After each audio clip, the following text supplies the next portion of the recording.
My name is Larry.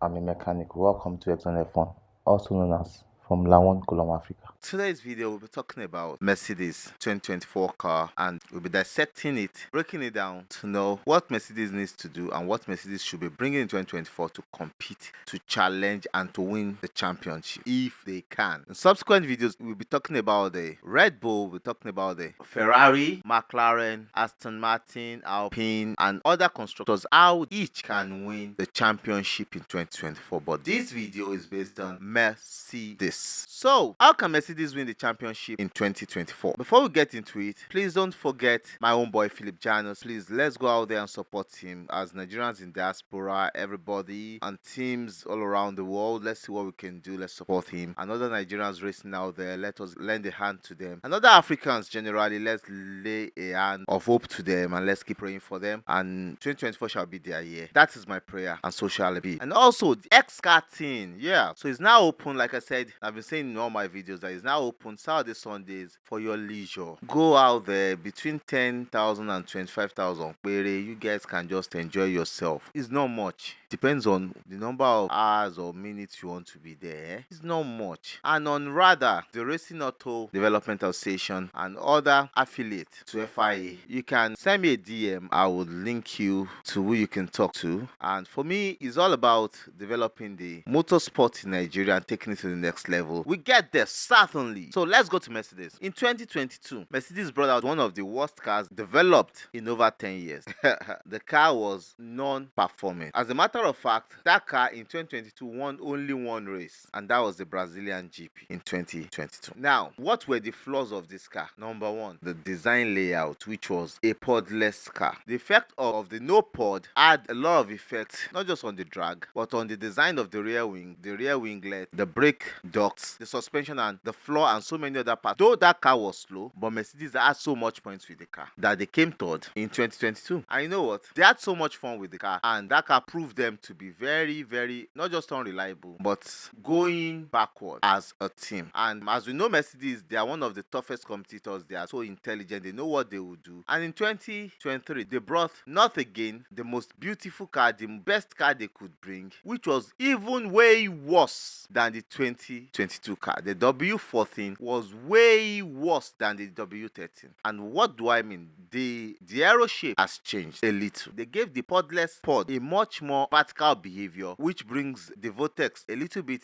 lower on the car. The floor had changed. Now, one of the biggest errors Mercedes made in the W14 was moving the driver's seat forward towards the tires. What were they thinking? Now, I said it early this year that it's not that the W13 or the W14 cannot compete, but against the pod cars, it will be difficult. And if they had really understood the radical design, the way it would work, they might have worked with it, because towards the end of 2022, the car became much more predictable. To a point, it was faster, and they had great races towards the end of 2022. But unfortunately, in 2023, the car was way worse than the bouncy W13. The W13 bounced for over 12 races in 2022, but the W14 was not even bouncing, but this car was way worse. The car was not performing. So like I said, they took the seat forward, which was the only constructor in F1 to move their seat forward. That was Mercedes. Now, the profile of the rear wings had changed. So immediately the car was launched, Mercedes knew, of course, they messed up.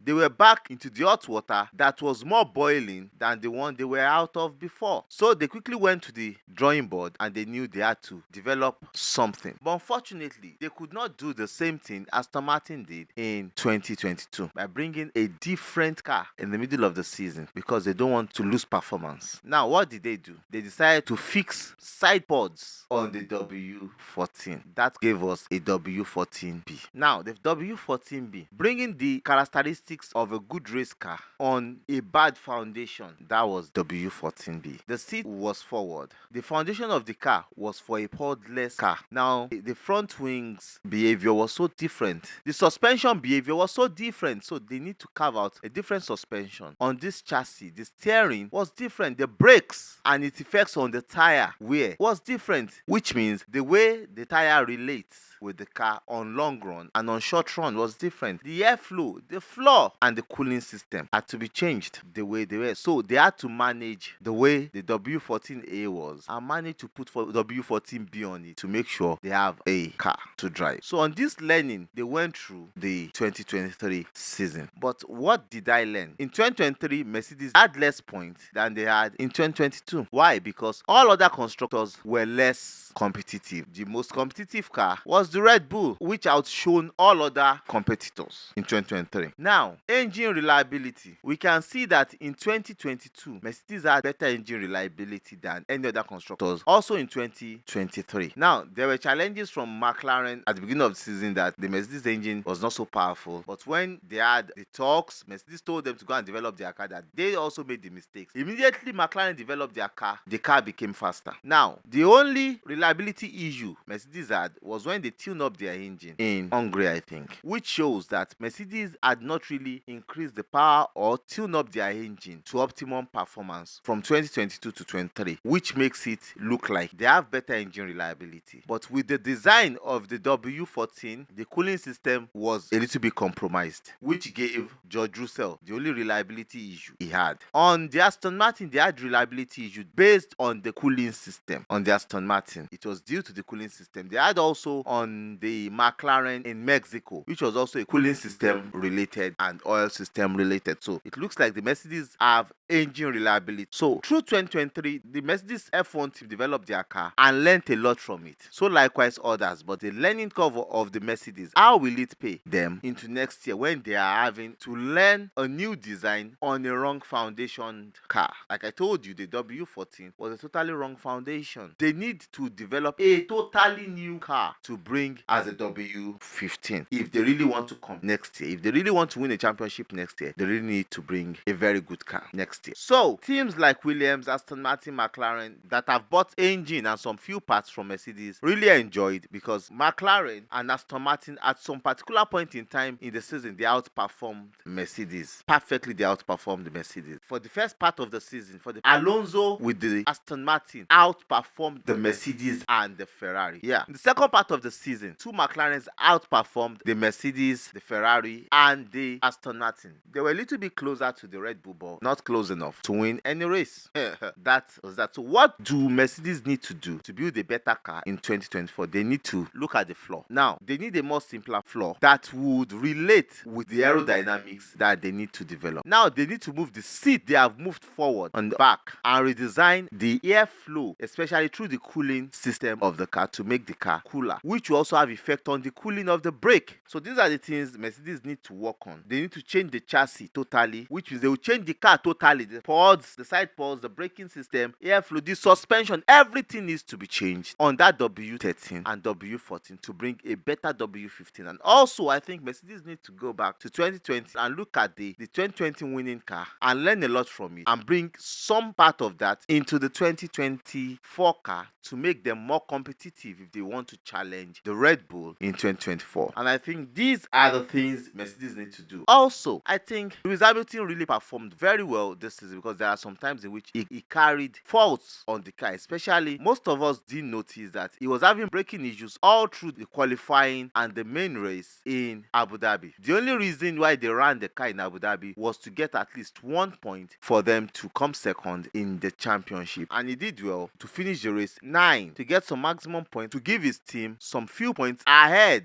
of the Ferrari in the championship. I think that was the only reason why they raced him. In Hungary, he was suffering some degradation issue and some imbalance issue on the car, because the W14A and 14B were very, very unpredictable this season. So they need to bring a predictable car next season. George Russell was unable to outshine Lewis Hamilton this season. So 2024, let's see how these two drivers will perform for the team Mercedes. Up until the next video, in which we'll be talking about other cars, and we'll continue on our prognosis on design of F1 tracks that are graded tracks. That's the grade 1, grade 2, and grade 3 cars, which I'm explaining in a different series to you. I love you guys. Thank you for always being with me. Happy New Year. I love you. Bye. Cheers.